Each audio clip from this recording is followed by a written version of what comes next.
hanya ada dua pertempuran.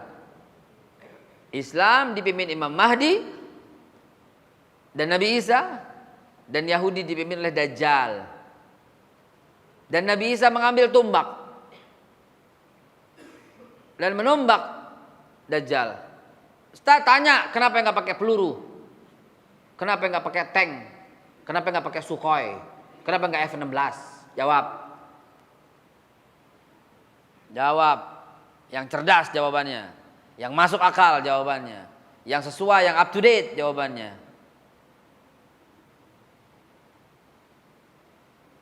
Mereka semua terbang dengan kompas, saudaraku. Tanpa kompas mereka nggak bisa terbang. Bagaimana pesawat tempur kalau nggak ada kompas, bagaimana? Hah? Mereka terbang dengan apa? Dengan bahan bakar, saudaraku. Bagaimana mereka bisa terbang dengan bahan bakar? Ketika matahari terbit dari barat, mana ada lagi kompas? Mana bisa tuh jalan pesawat-pesawat tempur? Mana bisa jalan tank-tank itu? Maka Nabi Muhammad bersabda, kalian akan bertempur pada akhir zaman sebagaimana kami bertempur pada saat ini. Makanya naik kuda, jago silat, latihan tombak, latihan manah, latihan berenang. Kenapa? Karena itu yang dibutuhkan. Kalian akan berperang pada akhir zaman, kata Rasulullah, sebagaimana kami berperang pada saat ini. Rasulullah tahu tuh ngomongan itu, karena kalian akan hebat. Wal adiyati dhabha. Apa artinya coba? Demi pesawat Sukhoi yang memancar. Beneran Ji, Quran up to date. Karena pesawat wal adiyati dhabha itu demi kuda perang yang melesat dengan cepat. Zaman itu yang paling berharga pertempuran itu kuda perang. Jadi wal adiyati dhabha hari gini bisa diterjemahkan demi pesawat Sukhoi yang melemparkan peluru-peluru kendali berkepala nuklir. Nggak zaman lagi, zaman nanti. Mati semuanya, nggak bisa bertempur, seonggokan begitu. Apalagi dengan dunia yang saling boykot sana, boykot sini, boykot sana, boykot sini. Rusia boykot Indonesia, pesawat Sukhoi-nya nggak bisa jalan. Amerika boykot kita, F-16-nya jadi barang rongsokan. Indonesia juga memboykot minyak bumi untuk Amerika dengan terpilihnya laknatullah alaih. Siapa presiden yang akan terpilih?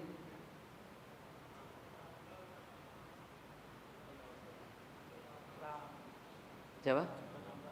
Donald Trump. Ya, akan terpilih. Mudah-mudahan. Saya doakan. Kenapa? Kan dia terjanji kalau terpilih dia akan tidak boleh Islam masuk ke Amerika. Toh. Dia ikut akhir zaman. Dia juga tokoh akhir zaman itu. Ya, kalau Donald Trump terpilih, Islam akan diusir dari semua Amerika. Wah, cakep. Dan Amerika tidak satu pun orang Islam yang tinggal di Amerika. Wah, keren. Ya, keren. Kenapa? Gampang hancurinnya. Bagi Allah Subhanahu wa taala. Kan Allah suka pengen hancurin kagak jadi. Ada orang taat gitu. Ya? Ya Allah, jadikanlah Donald Trump sebagai presiden Amerika. Amin ya rabbal alamin. Biar diusir-usirin orang Islam yang ada di Amerika. Biar nanti dibalas. Nanti dibalas. Malaysia marah. Orang Amerika usir keluar. Nah, Indonesia marah, usir keluar. Nah, main boykot-boykotan. Mereka nggak bisa jalan. Kenapa? Orang Saudi marah, semuanya minyaknya di stop ke sana. Wah, akhir zaman udah tampak dengan hadirnya Donald Trump. Amin ya rabbal alamin. Ya, lalu kemudian pesawatnya nggak jalan. Benar sabda Rasulullah. Kalian akan bertempur sebagaimana kami akan bertempur. Dan Nabi Isa mengangkat tumbaknya dan menumbak Dajjal, dan kalian akan menyaksikan Dajjal itu sebagaimana pisau panas menyentuh mentega, kata Rasulullah SAW. Pisau panas menyentuh mentega bagaimana? Cas, gitu loh. Cas, begitu. Dan itulah tertumbaknya Dajjal oleh Nabi Isa alaihissalam.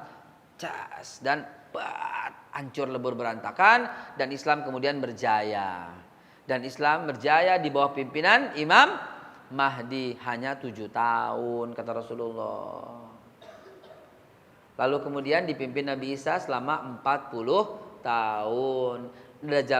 Imam Mahdi nggak ada, Nabi Isa nggak ada, maka Allah akan meniupkan angin. Angin itu halus, terhirup, dan wafatlah orang-orang mukmin dan tinggallah orang-orang yang tidak mukmin. Masih hidup tuh, Ahoker hidup ntar itu. Loh iya, Ahoker hidup. Ya, nggak mati dia. Ya karena nggak termasuk mukmin. Ustadz ngomongnya begitu, biarin. Lu dalilnya ane nggak berlawankan Al-Quran, ane nggak melawan Al-Quran. Allah bilang dalam surat Al-Maidah 51, la tattakhizunal yahud walan nasara. Nggak boleh angkat Yahudi dan Nasrani sebagai pemimpin. Tapi kan ada dia jalanan jadi bagus, Pak. Iye, gue tahu. Kan gaji-gaji orang Pemda naik, Pak. Iye, gue tahu. Tapi ini bukan urusan dunia. Ente sholat, batal sholatnya, apa yang terjadi? Sholat ulang. Ente wudhu, kentut, apa yang terjadi? Wudhu lagi.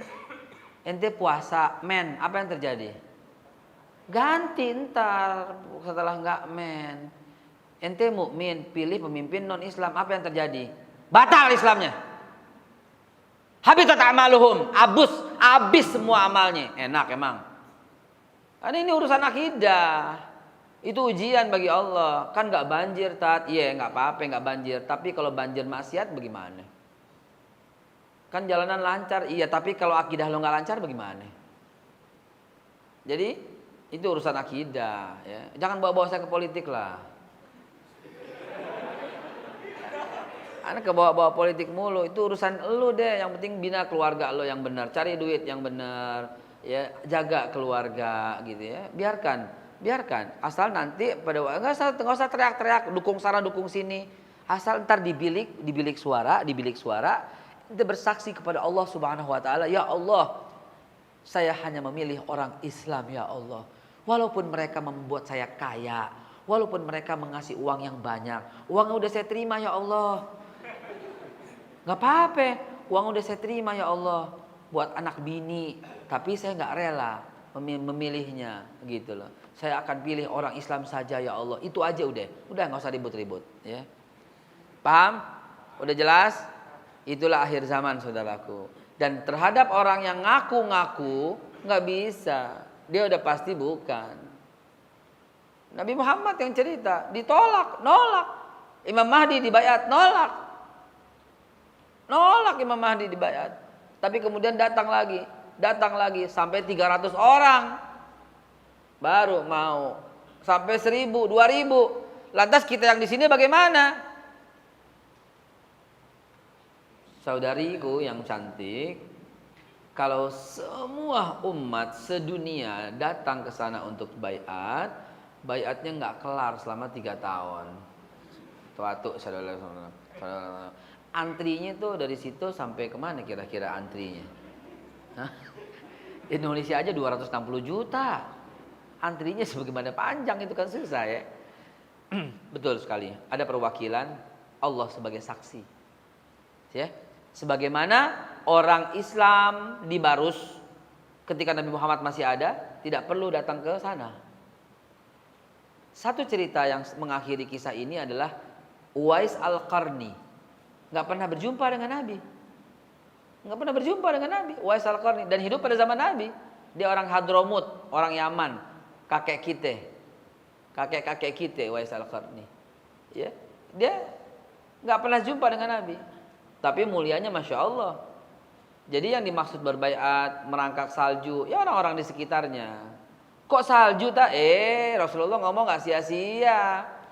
Makkah, Madinah turun salju pada akhir zaman. Kenapa? Karena udah kacau matahari di mana, terbit di mana, bulan bagaimana, udah kacau akhir zaman. Gak ada lagi cuaca-cuaca. Mekah yang panas itu salju. Ya, kompas ngawur, pesawat tempur nggak jalan yang saya udah jelaskan tadi. Masuk akal semuanya. Jadi benar ya, baiatnya di mana? Di tempat masing-masing. Allah sebagai saksi dan kemudian mungkin ada perwakilan wallahu alam bisawab.